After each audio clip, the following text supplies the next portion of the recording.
শুক্রবার ভগবান বিরসা মুন্ডার ১৫০তম জন্ম জয়ন্তী উপলক্ষে অনুষ্ঠান হয় কৈলাস শহরের গোলকপুর স্কুল ময়দানে। উপস্থিত ছিলেন মন্ত্রী টিঙ্কু রায়, ঊনকোটি জেলা পরিষদের সভাধিপতি অমলেন্দু দাস, জেলা শাসক দিলীপ কুমার চাকমা, মহকুমা শাসক প্রদীপ সরকার প্রমুখ।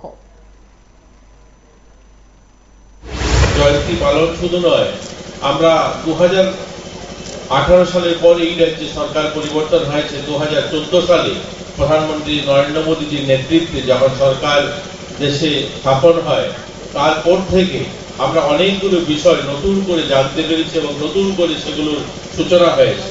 2023 সালে 17 সেপ্টেম্বর অর্থাৎ বিশ্বকর্মা পুজোর দিন ভগবান বিরসা মুন্ডার গ্রাম থেকে মাননীয় প্রধানমন্ত্রীজি গোটা দেশবাসীর জন্য 13,000 কোটি টাকার প্যাকেজ ঘোষণা করেছেন।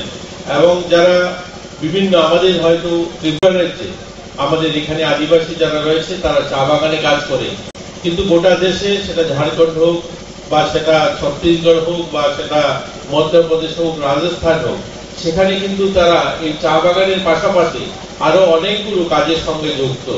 তাদের জীবনমান উন্নয়নে, তাদের জন্য এই বিশ্বকর্মা যোজনার মাধ্যমে আমাদের যারা গরিব মানুষ যারা কাঠ মিস্ত্রি কাজ করে, যারা দর্জির কাজ করে, যারা অন্যান্য যারা মাটির জিনিস তৈরি করে, ওই ধরনের যারা রয়েছে, বিশ্বকর্মা যোজনায় তাদেরকে ট্রেনিং করিয়ে তাদেরকে স্বাবলম্বী করার